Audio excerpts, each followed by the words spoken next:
30만 원이요? 여기는 ATM기 쓰시는 게 더 편하실 텐데요. 이 말 한마디에 제 인생에서 가장 조용했던 전쟁이 시작되었습니다. 이런 상황이 벌어진 데에는 아주 충격적인 이유가 있었습니다. 영상을 시청해 주셔서 감사드립니다. 구독과 좋아요 요청드리고 어디에서 무엇을 하면서 듣고 계신지 댓글로 알려주세요. 항상 행복과 건강이 함께 하시기를 기원합니다. 그날은 목요일 오후 1시 반쯤이었습니다. 점심시간이 막 끝나갈 무렵 강남 한복판에 자리한 대형 증권사 건물 로비는 다시 사람들로 붐비기 시작했습니다. 정장 차림의 직장인들이 서둘러 들어오고 태블릿을 든 직원들이 고객을 안내하는 소리가 여기저기서 들렸습니다. 저는 그 건물 회전문을 밀고 안으로 들어섰습니다. 낡은 회색 외투의 때가 조금 묻은 운동화를 신고 있었습니다. 손에는 낡은 청가방 하나뿐이었습니다. 머리는 희끗희끗했고 얼굴에는 세월의 주름이 깊게 패여 있었습니다. 로비 안은 대리석 바닥이 반질반질하게 빛났습니다. 천장은 높았고 벽면에는 대형 전광판이 빠르게 숫자를 갱신하고 있었습니다. 중앙 데스크에는 젊은 직원 2명이 앉아 있었고 그 옆으로는 대기 공간이 마련되어 있었습니다. 저는 천천히 걸어가 중앙 데스크 앞에 섰습니다. 직원은 컴퓨터 화면을 보고 있다가 고개를 들었습니다. 20대 후반쯤 되어 보이는 여직원이었습니다. 단정한 정장에 목에는 명찰이 달려 있었습니다. 어서 오세요. 무엇을 도와드릴까요? 목소리는 밝았지만 눈빛은 그렇지 않았습니다. 제 차림새를 훑어보는 시선이 느껴졌습니다. 계좌에서 돈을 좀 찾으러 왔습니다. 저는 조용히 말했습니다. 목소리는 낮고 차분했습니다. 아, 네. 금액이 어떻게 되시나요? 30만 원입니다. 그 순간 직원의 표정이 미묘하게 변했습니다. 입꼬리가 살짝 내려갔다가 다시 올라갔습니다. 옆에 앉아있던 남자 직원이 슬쩍 이쪽을 쳐다봤습니다. 30만 원이시면요. 저기 입구 쪽에 ATM기가 있으니까 거기서 인출하시는 게 훨씬 빠르실 거예요. 직원은 손가락으로 입구 방향을 가리켰습니다. 친절한 듯 했지만 목소리 끝에는 왜 이런 걸로 창구를 찾느냐는 뉘앙스가 묻어났습니다. 창구에서 처리하고 싶습니다. 저는 말을 이었습니다. 여전히 조용했습니다. 그러시면 대기표 뽑으셔야 하는데 지금 대기가 좀 있어서요. 30만 원 같은 소액은 정말 ATM이 편하실 텐데. 직원의 목소리가 조금 더 단호해졌습니다. 뒤에서 누군가 줄을 서는 기척이 났습니다. 정장을 입은 30대 남성이었습니다. 그는 팔짱을 끼고 저를 보고 있었습니다. 저는 대답하지 않고 대기표 발권기 앞으로 갔습니다. 화면을 눌러 일반 업무를 선택했습니다. 기계에서 종이가 나왔습니다. 대기 번호는 23번이었고 현재 진행 중인 번호는 18번이었습니다. 대기 공간의 긴 의자에 앉았습니다. 앉자마자 옆에 있던 중년 여성이 가방을 들고 자리를 옮겼습니다. 별말은 없었지만 몸이 슬쩍 멀어지는 게 느껴졌습니다. 창구 쪽에서는 직원들이 고객을 응대하고 있었습니다. 그중 한 곳에는 프라이빗 뱅킹이라고 적힌 투명 유리 칸막이 부스가 보였습니다. 안에는 30대 중반쯤 되어 보이는 여성 직원이 고객과 이야기를 나누고 있었습니다. 정갈한 헤어스타일에 고급스러운 정장 차림이었습니다. 테이블 위에는 두툼한 서류 뭉치와 태블릿이 놓여 있었습니다. 그 직원의 이름표에는 서지한 PB라고 적혀 있었습니다. 시간이 천천히 흘렀습니다. 20번이 호출되고 21번이 호출되었습니다. 그 사이 로비에는 사람들이 계속 드나들었습니다. 대부분 깔끔한 옷차림에 서류 가방이나 노트북을 들고 있었습니다. 제 옆 의자에 앉은 40대 남성이 전화 통화를 하고 있었습니다. 응, 나 지금 증권사야. 펀드 하나 정리하려고. 금액? 한 2억 정도? 목소리가 컸습니다. 의도적으로 크게 말하는 것처럼 들렸습니다. 그는 통화를 끝내고 저를 힐끗 쳐다봤습니다. 시선이 제 낡은 외투와 가방에 머물렀습니다. 22번이 호출되었습니다. 이제 제 차례가 다가왔습니다. 중앙 데스크 쪽에서 두 직원이 작은 목소리로 이야기를 나누는 게 들렸습니다. 저 어르신 아까 30만 원 인출하신다던 분이시지? 응. ATM 쓰시라고 했는데 고집이시네. 요즘 어르신들 진짜 은행이랑 증권사 구분도 못 하시나 봐. 웃음소리가 새어나왔습니다. 작게 하지만 분명하게. 저는 그 소리를 들었습니다. 하지만 표정을 바꾸지 않았습니다. 그저 앞을 보고 앉아 있었습니다. 23번이 호출되었습니다. 저는 자리에서 일어나 창구로 걸어갔습니다. 5번 창구였습니다. 30대 초반으로 보이는 남자 직원이 앉아 있었습니다. 안녕하세요. 무슨 업무이신가요? 인출입니다. 네, 통장이나 카드 있으신가요? 저는 청가방에서 낡은 통장 하나를 꺼냈습니다. 표지가 해지고 모서리가 달아 있었습니다. 직원이 받아들고는 바코드를 스캔했습니다. 화면을 보던 직원의 눈빛이 잠깐 흔들렸습니다. 그러나 곧 무표정으로 돌아왔습니다. 금액이 어떻게 되시죠? 30만 원입니다. 아, 네. 직원은 키보드를 두드렸습니다.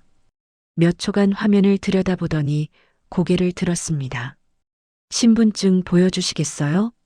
저는 주민등록증을 꺼내 건넸습니다. 직원은 확인하고 돌려줬습니다. 잠시만 기다려주세요. 그는 자리에서 일어나 안쪽으로 들어갔습니다. 유리 칸막이 너머로 누군가와 짧게 이야기를 나누는 모습이 보였습니다. 그 사람은 정장 차림의 40대 남성이었습니다. 직원은 고개를 끄덕이고 다시 돌아왔습니다. 고객님, 죄송하지만 30만 원 같은 소액 인출은 저희 규정상 ATM 이용을 권장드리고 있습니다. 목소리는 공손했지만 단호했습니다. 통장으로 받고 싶습니다. 그러시면 본인 확인 절차가 추가로 필요하고 대기 시간도 더 걸립니다.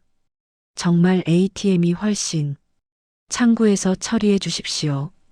저는 말을 끊지 않고 조용히 말했습니다. 직원의 얼굴에 짜증이 스쳤습니다. 그는 다시 안쪽을 돌아봤습니다. 그리고 잠시 후 40대 남성이 직접 창구 쪽으로 걸어 나왔습니다. 명찰에는 남태욱 지점장이라고 적혀 있었습니다. 고객님, 제가 지점을 담당하고 있는 남태욱입니다. 오늘 무슨 일로 오셨는지 여쭤봐도 될까요? 그는 공손하게 말했지만 눈빛은 차가웠습니다. 인출입니다. 네, 그건 알고 있습니다만 금액이 30만 원이라고 들었는데 이 정도 금액은 ATM에서 처리하시는 게 서로에게 편할 것 같아서요. 창구에서 받겠습니다. 고객님, 저희도 규정이 있어서요. 소액 현금 업무는 가능하면 자동화 기기를 이용해 주시도록 안내하고 있습니다. 법적으로 창구 인출이 불가능합니까? 제 목소리는 여전히 조용했습니다. 하지만 질문은 명확했습니다. 남태욱 지점장은 잠깐 멈칫했습니다. 불가능한 건 아니지만 그럼 처리해 주십시오. 침묵이 흘렀습니다. 주변의 다른 고객들이 슬쩍슬쩍 이쪽을 쳐다봤습니다. 수군거리는 소리가 들렸습니다. 뭐야, 저 노인네. 30만 원 가지고 저러네. 시간 낭비하게. 남태욱은 한숨을 쉬었습니다. 그리고 직원에게 고개를 끄덕였습니다. 처리해드려. 직원은 마지못해 키보드를 두드렸습니다.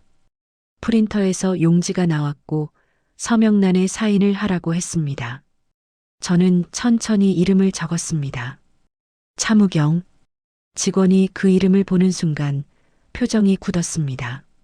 그러나 아무 말도 하지 않았습니다. 그는 현금 30만 원을 세어 봉투에 담았습니다. 여기 있습니다.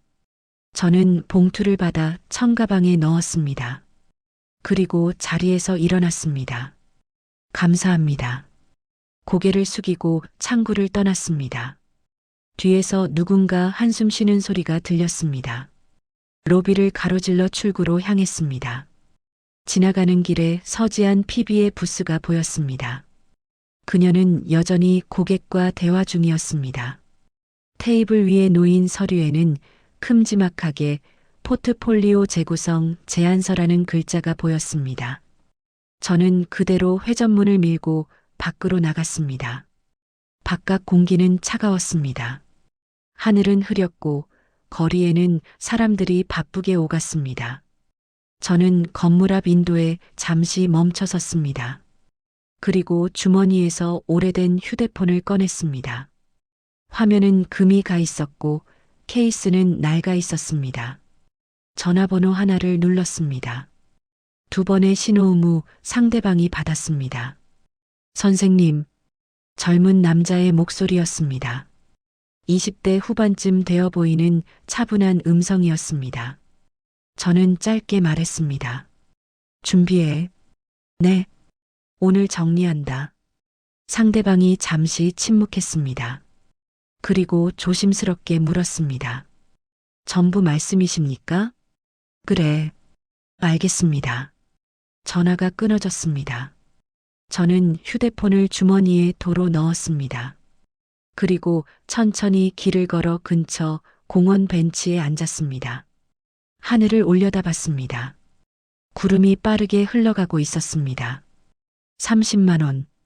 그 돈은 제가 50년 전 처음 이 바닥에 발을 들였을 때 호주머니에 있던 전부였습니다.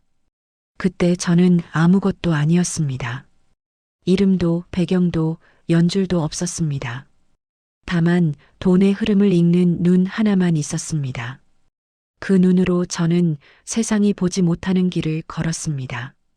장부에 기록되지 않는 돈, 이름 없이 움직이는 자본, 법의 그림자에서 숨쉬는 거래들. 그 모든 것의 중심에 저는 서 있었습니다. 사람들은 저를 몰랐습니다. 신문에도 방송에도 나오지 않았습니다. 하지만 이 나라 금융의 뒷골목을 아는 사람들은 제 이름 석자를 들으면 고개를 숙였습니다. 차무경, 그림자 금융의 대부. 그러나 오늘 저는 한낱 남루한 노인 취급을 받았습니다. 웃음이 나왔습니다. 쓴웃음이었습니다. 벤치에 앉아 시간을 보냈습니다. 30분쯤 지났을까 휴대폰이 울렸습니다. 선생님, 준비 완료했습니다. 차량은 5분 내로 도착합니다. 알았다. 전화를 끊고 자리에서 일어났습니다. 다시 증권사 건물 쪽으로 걸어갔습니다. 이번에는 천천히, 아주 천천히. 그리고 건물 앞에 도착했을 때 길 저편에서 검은색 차량 한 대가 조용히 다가오는 게 보였습니다. 싸움은 이제 시작이었습니다. 고객님, 정말 죄송하지만 이런 소액은 ATM 이용이 원칙입니다. 그 말이 제 가슴에 칼처럼 꽂혔던 순간 저는 이미 결심을 굳혔습니다. 이런 상황이 벌어진 데에는 아주 충격적인 이유가 있었습니다. 30만 원을 받고 건물을 나선 지 30분 후 저는 다시 그 증권사 로비에 들어섰습니다. 이번에는 혼자가 아니었습니다. 제 뒤로 20대 후반의 청년이 따라 들어왔습니다. 차도윤이었습니다. 단정한 네이비 수트에 은색 서류 가방을 든 그는 제 뒤에서 두어 걸음 떨어져 걸었습니다. 표정은 차분했고 눈빛은 날카로웠습니다. 로비는 여전히 분주했습니다. 점심시간이 완전히 끝나고 오후 업무가 본격화된 시간이었습니다. 사람들은 바쁘게 오가고 전광판의 숫자는 끊임없이 바뀌었습니다. 저는 이번에도 중앙 데스크로 향하지 않았습니다. 대신 로비 한쪽에 자리한 프라이빗 뱅킹 부스 쪽으로 걸음을 옮겼습니다. 투명 유리로 된 그 공간은 일반 창구와는 확연히 달랐습니다. 고급스러운 가죽 소파, 원목 테이블, 은은한 조명. 그 안에서 서지한 PB가 서류를 정리하고 있었습니다. 저는 유리문을 열고 안으로 들어갔습니다. 서지한이 고개를 들었습니다. 30대 중반의 그녀는 단정한 헤어스타일에 절제된 화장을 하고 있었습니다. 정장은 고급스러웠고 손목에는 얇은 시계가 빛났습니다. 그녀의 눈이 제 차림새를 훑었습니다. 낡은 외투, 때 묻은 운동화, 해진 청가방. 그리고 그 순간 그녀의 눈빛이 미세하게 굳었습니다. 어떻게 오셨나요? 목소리는 공손했지만 어색했습니다. 이 공간에 어울리지 않는 손님이 들어왔다는 걸 온몸으로 말하고 있었습니다. 상담하러 왔습니다. 저는 조용히 말했습니다. 서지아는 잠깐 당황한 표정을 지었습니다. 그녀는 재빨리 주변을 둘러봤습니다. 유리 너머로 동료들이 이쪽을 보고 있었습니다. 중앙 데스크의 직원들, 다른 창구의 직원들, 그들의 시선이 느껴졌습니다. 아, 네. 상담 말씀이시군요. 그런데 저희 PB센터는 예약제로 운영되고 있어서요. 예약 없이는 안 됩니까? 네, 원칙적으로는 그렇습니다. 그리고 그녀는 말을 잠깐 멈췄습니다. 무언가 고민하는 듯 했습니다. 저희 PB 서비스는 일정 금액 이상 자산을 보유하신 고객님들께 제공되는 서비스라서요.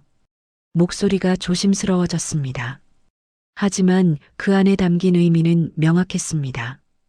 당신은 자격이 안 된다는 뜻이었습니다. 저는 대답하지 않고 그녀를 바라봤습니다. 5초, 10초. 침묵이 흘렀습니다. 서지아는 불편한 표정으로 자리에서 일어났습니다. 실례지만 고객님 성함이 어떻게 되시나요? 차무경입니다. 네, 차무경 고객님. 혹시 저희 증권사에 계좌가 있으신가요? 있습니다. 아, 그러시군요. 그럼 계좌번호를 알려주실 수 있으실까요? 제가 확인 좀 해보겠습니다. 저는 주머니에서 아까 그 낡은 통장을 꺼냈습니다. 서지아는 그걸 받아들고 바코드를 스캔했습니다. 컴퓨터 화면을 응시하던 그녀의 손가락이 마우스 위에서 멈췄습니다. 하지만 그녀는 화면을 자세히 보지 않았습니다. 겉핥기로 훑어본 뒤 고개를 들었습니다. 고객님, 계좌는 확인되는데요. 상담하시려는 내용이 구체적으로 무엇인지 여쭤봐도 될까요? 자산 이동을 고려하고 있습니다. 아, 네. 자산 이동이요. 그녀의 목소리에 회의감이 묻어났습니다. 제 차림새를 다시 한번 훑어보는 시선이 느껴졌습니다. 금액이 어느 정도나 되시나요? 큰 금액입니다. 네. 그러시군요. 서지아는 미소를 지었습니다. 하지만 그 미소는 진심이 아니었습니다. 형식적이고 차갑고 어딘가 비웃음이 섞인 표정이었습니다. 고객님, 죄송하지만 저희 PB 서비스는 최소 10억 원 이상의 금융자산을 보유하신 분들을 대상으로 하거든요. 혹시 그 정도 규모이신가요? 그녀의 질문은 예의를 갖춘 듯 했지만 실제로는 당신은 아니겠지라는 확신이 담겨 있었습니다. 저는 대답하지 않았습니다. 그저 그녀를 조용히 바라봤습니다. 서지아는 점점 더 불편해 보였습니다. 그녀는 자리에서 일어나며 말했습니다. 고객님, 정말 죄송한데요. 일단 오늘은 시간이 여의치 않아서 다음에 예약을 하시고 방문해 주시겠어요? 그게 서로에게 좋을 것 같습니다. 사실상 거절이었습니다. 바로 그때였습니다. 유리문이 열리며 남태욱 지점장이 들어왔습니다. 그는 아까 30만 원 인출건으로 저를 봤던 사람이었습니다. 서 과장, 무슨 일이야? 아, 지점장님. 이 고객분께서 상담을 원하신다고 하셔서요. 남태욱은 저를 보더니 눈을 가늘게 떴습니다. 아, 아까 그분이시네. 그의 목소리에는 짜증이 섞여 있었습니다. 고객님, 아까 30만 원 인출하신 분 맞으시죠? 그때 말씀드렸잖습니까? 소액은 ATM 이용하시라고요. 이번엔 다른 용건입니다. 다른 용건이요? 남태욱은 코웃음을 쳤습니다. 고객님, 솔직히 말씀드릴게요. 저희 PB센터는 아무나 오는 곳이 아닙니다. 최소 기준이라는 게 있어요. 30만 원 인출하러 오신 분이 갑자기 PB 상담을 받으시겠다는 게 좀 앞뒤가 안 맞지 않나요? 그는 더 이상 공손하지 않았습니다. 본색이 드러났습니다. 시간 낭비하지 마시고요. 일반 창구 이용하세요. 아니면 인터넷 뱅킹 같은 거 배우시든지. 서지아는 지점장의 말에 아무 반응도 하지 않았습니다. 오히려 은근히 동조하는 눈빛이었습니다. 저는 여전히 침착했습니다. 계좌 내역을 제대로 확인해 보셨습니까? 확인할 것도 없죠. 30만 원 인출하러 오신 분인데 뭘 더 봐요? 화면을 다시 보십시오. 남태욱은 짜증스럽게 한숨을 쉬었습니다. 그리고 서지안의 컴퓨터 화면을 대충 훑어봤습니다. 그 순간 그의 표정이 굳었습니다. 화면에는 계좌 정보가 떠 있었습니다. 하지만 그는 숫자를 제대로 보지 않았습니다. 아니, 보려고 하지 않았습니다. 이미 선입견이 가득 찬 눈으로는 진실이 보이지 않았습니다. 뭐, 계좌야 있으시겠죠. 근데 그게 중요한 게 아니잖아요. 고객님, 진짜 솔직하게 여쭤볼게요. 지금 금융자산이 얼마나 되세요? 저는 대답하지 않았습니다. 대답 못 하시는 거 보니까 알겠네요. 고객님, 저희도 바쁩니다. 이런 식으로 시간 낭비하지 마시고 그냥 돌아가 주세요. 남태욱의 목소리는 이제 명령조였습니다. 서지안도 거들었습니다. 고객님, 정말 죄송하지만 오늘은 이만 돌아가 주시면 감사하겠습니다. 저희도 다른 고객 약속들이 있어서요. 그녀는 유리문을 열며 손짓으로 나가라는 신호를 보냈습니다. 저는 자리에서 천천히 일어났습니다. 그럼 오늘은 이만 가보겠습니다. 네, 그러세요. 남태욱은 팔짱을 끼고 서 있었습니다. 서지아는 이미 다음 업무를 준비하듯 서류를 정리하기 시작했습니다. 저는 유리문을 나섰습니다. 차도윤이 로비 한쪽에서 저를 기다리고 있었습니다. 그는 아무 말 없이 제 뒤를 따랐습니다. 로비를 지나가는 동안 직원들의 시선이 느껴졌습니다. 중앙 데스크의 젊은 직원들이 작게 웃고 있었습니다. 또 오셨네, 그 어르신. PB센터까지 가셨대. 민망하다 진짜. 30만 원으로 뭘 하시려고. 속삭임들이 공기를 타고 퍼졌습니다. 저는 묵묵히 걸었습니다. 회전문을 밀고 밖으로 나왔습니다. 차가운 공기가 얼굴을 스쳤습니다. 건물 앞 인도에 멈춰 섰습니다. 차도윤이 제 옆에 섰습니다. 선생님, 그의 목소리는 낮았습니다. 괜찮으십니까? 저는 대답 대신 하늘을 올려다봤습니다. 구름이 더 짙어지고 있었습니다. 도윤아. 네, 선생님. 사람들은 눈앞에 있는 것만 봐. 네. 30만 원을 보면 30만 원짜리 사람이라고 생각하지. 숫자 뒤에 뭐가 있는지는 보려고도 안 해. 그렇습니다. 그게 바로 그들의 한계야. 저는 주머니에서 휴대폰을 꺼냈습니다. 차도윤을 보며 말했습니다. 전부 정리해. 지금 바로 말씀이십니까? 그래. 오늘 안으로. 알겠습니다. 차도윤은 자신의 휴대폰을 꺼내 어딘가에 전화를 걸었습니다. 짧은 대화가 오갔습니다. 네, 확인했습니다. 30분 내로 준비 완료됩니다. 전화를 끄는 차도윤이 저를 봤습니다. 선생님, 차량이 곧 도착합니다. 저는 고개를 끄덕였습니다. 그리고 다시 증권사 건물을 바라봤습니다. 유리창 너머로 사람들이 바쁘게 움직이는 게 보였습니다.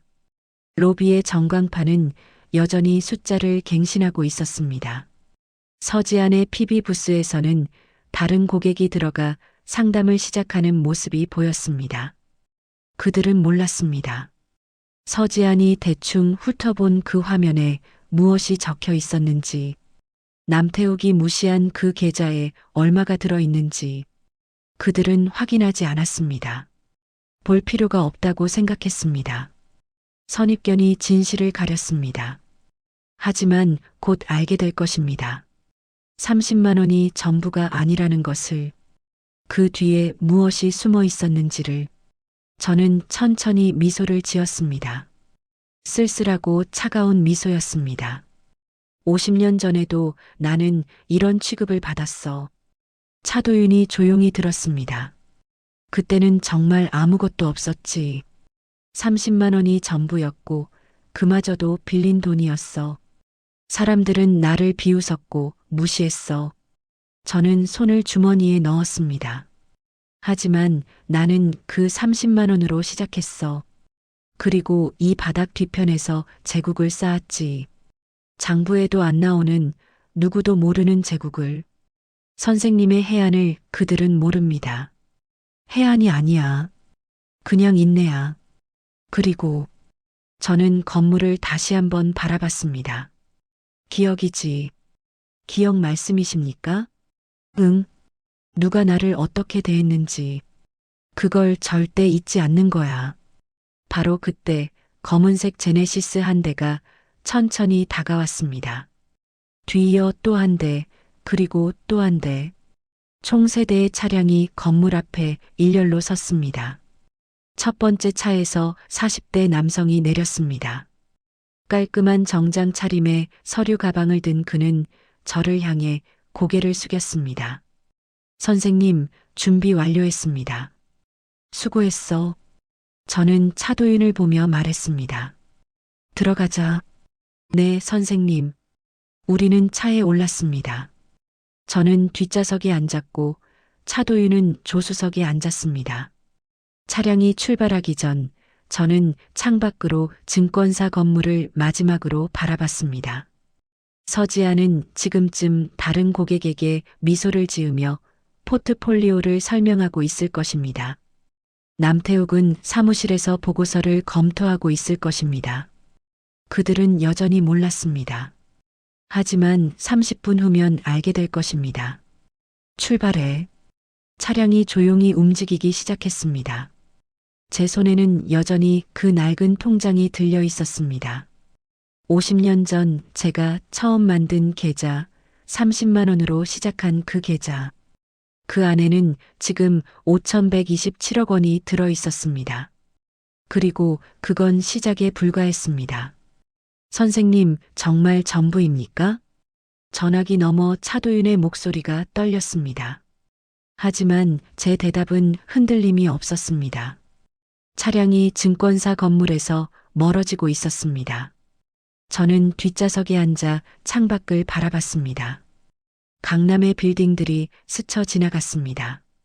하늘은 점점 더 어두워지고 있었습니다. 차도윤이 조수석에서 몸을 돌렸습니다. 선생님, 혹시 다시 한번 생각해 보시겠습니까? 무엇을? 이 증권사와는 20년 넘게 거래를 하셨습니다. 한 번의 무례함으로 모든 걸 정리하시는 게. 저는 그의 말을 끊었습니다. 도윤아, 20년이 문제가 아니야. 네. 20년 동안 내가 누군지도 모르고 거래했다는 게 문제지. 차도윤은 입을 다물었습니다. 저는 천천히 말을 이었습니다. 오늘 그 PB는 내 계좌를 봤어. 화면에 다 떠 있었지. 하지만 제대로 보지 않았어. 볼 필요가 없다고 생각했으니까. 그들의 오만이었습니다. 오만이 아니야. 무지지. 저는 창밖을 보며 말했습니다. 사람들은 자기가 보고 싶은 것만 봐. 낡은 외투를 입은 노인을 보면 가난한 노인이라고 단정해. 그 안에 뭐가 있는지, 그 사람이 어떤 삶을 살아왔는지, 지금 무엇을 할 수 있는지, 그런 건 생각하지 않아. 차량이 신호등에 멈춰 섰습니다.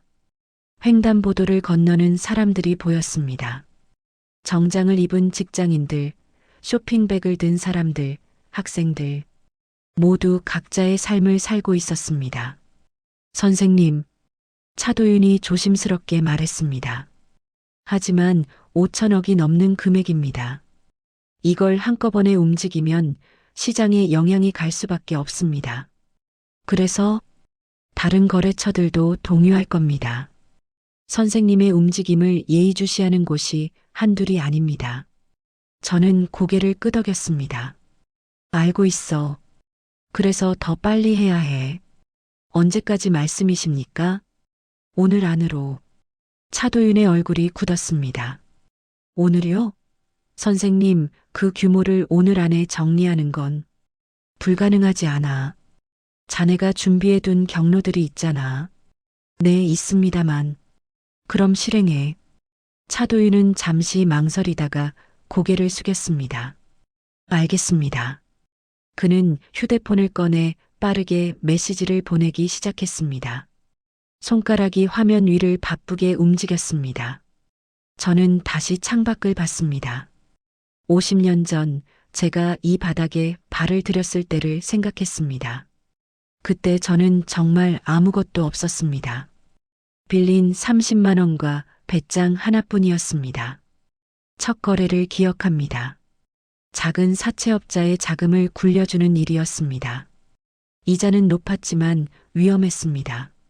하지만 저는 해냈습니다. 일주일 만에 원금의 2배를 만들어 돌려줬습니다. 그 소문이 퍼지면서 사람들이 찾아왔습니다. 처음에는 뒷골목의 작은 사람들이었습니다. 그 다음에는 중간 규모의 사업가들이 왔습니다. 그리고 마침내 재벌들의 비자금을 관리하는 사람들까지 찾아왔습니다. 저는 결코 앞에 나서지 않았습니다. 이름을 알리지 않았고 얼굴을 드러내지 않았습니다. 장부에 기록을 남기지 않았고 계약서를 쓰지 않았습니다. 다만 약속을 지켰습니다. 정확하게, 조용하게, 완벽하게. 그렇게 50년이 흘렀습니다. 제 손을 거쳐간 돈은 수십조 원이 넘었습니다. 하지만 제 이름을 아는 사람은 10명도 안 되었습니다. 선생님, 차도윤의 목소리가 생각을 끊었습니다.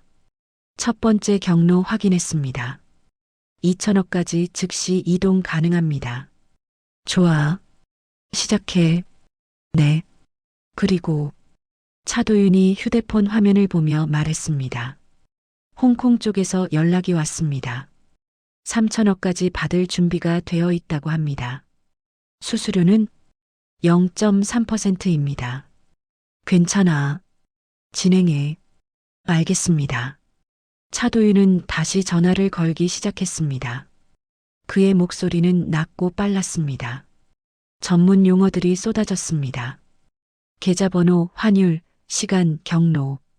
저는 그 소리를 들으며 눈을 감았습니다. 오늘 아침만 해도 저는 조용히 살 생각이었습니다. 70대가 넘은 나이에 굳이 파도를 일으킬 필요가 없었습니다. 그저 가끔 차도윤과 만나 자금 상황을 점검하고 조용히 여생을 보낼 생각이었습니다. 하지만 그 증권사 로비에서의 일이 모든 걸 바꿨습니다. 30만 원. 그 작은 금액을 인출하러 갔을 때 느꼈던 수모. 직원들의 비웃음, PB의 냉대, 지점장의 무시. 그건 단순히 기분이 나쁜 문제가 아니었습니다. 그건 제 인생 전체에 대한 모욕이었습니다. 50년 동안 쌓아온 제 존재에 대한 부정이었습니다. 저는 누구보다 잘 알고 있습니다. 돈의 무게를, 돈의 힘을, 돈의 의미를. 하지만 동시에 알고 있습니다. 돈이 사람의 전부가 아니라는 것을. 그런데 오늘 그들은 제게 이렇게 말했습니다. 당신은 30만 원짜리 인간이다. 그 순간 저는 결심했습니다. 보여주기로. 선생님, 첫 번째 이체 완료했습니다. 차도윤의 목소리가 들렸습니다. 2천억, 스위스 계좌로 이동 완료. 확인하셨습니까? 저는 휴대폰을 꺼내 메시지를 확인했습니다. 짧은 암호화된 문자가 와 있었습니다. 거래 완료를 알리는 신호였습니다. 좋아. 두 번째 경로 준비 중입니다. 10분 후 실행 가능합니다. 서두르지 마. 정확하게 해. 네, 선생님. 차량이 한강 다리를 건너고 있었습니다. 강물은 잔잔했고 멀리 빌딩들의 불빛이 켜지기 시작했습니다. 제 휴대폰이 울렸습니다. 모르는 번호였습니다. 하지만 저는 누군지 알 수 있었습니다. 이런 번호로 전화를 거는 사람은 몇 명 안 되었습니다. 여보세요. 차 선생님. 중년 남자의 목소리였습니다. 차분하지만 긴장이 묻어났습니다. 큰 움직임이 감지되었습니다. 그래요? 스위스로 2천억이 이동했습니다. 혹시? 내 돈입니다. 상대방이 잠시 침묵했습니다. 무슨 일이 있으십니까? 정리하고 있습니다. 정리요? 갑자기 왜? 내일입니다. 저는 단호하게 말했습니다. 그리고 앞으로 더 큰 움직임이 있을 겁니다. 놀라지 마세요. 차 선생님, 이 규모를 한꺼번에 움직이시면 시장이. 알고 있어요. 걱정 마세요. 조용히 할 겁니다. 하지만 이만 끊겠습니다. 전화를 끊었습니다. 차도윤이 뒤를 돌아봤습니다. 누구였습니까?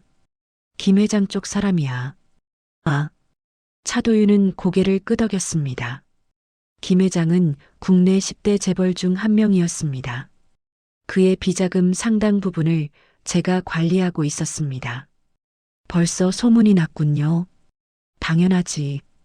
2천억이 움직였는데 다른 곳에서도 연락이 올 겁니다. 받지 마. 오늘은. 네. 차도윤은 휴대폰을 진동 모드로 바꿨습니다. 차량이 목적지에 도착했습니다. 조용한 주택가 한쪽에 자리한 작은 빌딩이었습니다. 겉보기엔 평범한 사무실 건물처럼 보였지만 이곳은 제 작업 공간이었습니다. 차에서 내려 건물 안으로 들어갔습니다. 1층 로비는 텅 비어 있었습니다. 엘리베이터를 타고 5층으로 올라갔습니다. 문을 열고 들어가자 넓은 사무실이 나타났습니다. 한쪽 벽면에는 여러 대의 모니터가 설치되어 있었고 중앙에는 큰 책상이 놓여 있었습니다. 차도윤은 곧장 책상으로 가서 컴퓨터를 켰습니다. 화면에 수십 개의 창이 떴습니다. 각각 다른 나라의 계좌들이었습니다. 선생님, 두 번째 경로 준비 완료했습니다. 얼마까지? 1,500억입니다. 실행해. 차도윤의 손가락이 키보드 위를 빠르게 움직였습니다. 숫자들이 화면을 가로질렀습니다. 1분, 2분, 3분. 완료했습니다. 좋아. 저는 창가로 걸어가 밖을 내다봤습니다. 저 멀리 강남의 불빛들이 반짝이고 있었습니다. 그 어딘가에 그 증권사 건물이 있을 것입니다. 지금쯤 그들은 무엇을 하고 있을까요? 서지아는 퇴근 준비를 하고 있을까요? 남태욱은 마지막 결제를 하고 있을까요? 그들은 여전히 모르고 있을 것입니다. 하지만 곧 알게 될 것입니다. 선생님, 차도윤이 불렀습니다. 세 번째 경로도 준비되었습니다. 홍콩으로 3천억 이동 가능합니다. 시작해. 네. 다시 키보드 소리가 울렸습니다. 저는 책상 앞에 앉았습니다. 서랍을 열고 오래된 수첩 하나를 꺼냈습니다. 가죽 표지가 낡고 페이지가 누렇게 변색된 수첩이었습니다. 첫 페이지를 펼쳤습니다. 거기에는 제 첫 거래 기록이 적혀 있었습니다. 1975년 3월 12일. 원금 30만 원. 이자 100%. 7일 상환. 그 아래로 수백 개의 기록이 이어졌습니다. 날짜, 금액, 거래처 결과 50년의 역사가 이 작은 수첩 안에 담겨 있었습니다. 마지막 페이지에는 오늘 날짜가 적혀 있었습니다. 저는 펜을 들어 천천히 적기 시작했습니다. 2024년 12월 14일. 정리 시작. 이유 존엄. 선생님, 세 번째 이체 완료했습니다. 남은 금액은 약 127억입니다. 그것도 움직여. 어디로 하시겠습니까? K맨으로. 네. 차도윤은 마지막 작업을 시작했습니다. 저는 수첩을 덮고 서랍에 도로 넣었습니다. 창밖의 하늘은 완전히 어두워졌습니다. 도시의 불빛만이 밤을 밝히고 있었습니다. 제 휴대폰이 계속 울렸습니다. 여러 번호에서 전화가 왔습니다. 하지만 저는 받지 않았습니다. 선생님, 모든 이체 완료했습니다. 차도윤이 의자를 돌리며 말했습니다. 그 증권사 계좌는 이제 영원입니다. 저는 고개를 끄덕였습니다. 수고했어. 이제 어떻게 하시겠습니까? 저는 시계를 봤습니다. 오후 4시 30분이었습니다. 준비해. 내일 아침 9시 다시 그 증권사로 간다. 네. 이번엔 제대로 인사를 하러 가는 거야. 차도윤의 눈이 커졌습니다. 그는 제 의도를 이해했습니다. 알겠습니다. 준비하겠습니다. 저는 자리에서 일어났습니다. 모든 게 끝났습니다. 5,127억 원이 그 증권사 계좌에서 사라졌습니다. 그들이 20년 넘게 관리했던 돈이, 그들이 한 번도 제대로 확인하지 않았던 돈이, 이제 그들은 알게 될 것입니다. 30만 원 뒤에 무엇이 있었는지, 낡은 외투를 입은 노인이 누구였는지, 그리고 무엇을 잃었는지,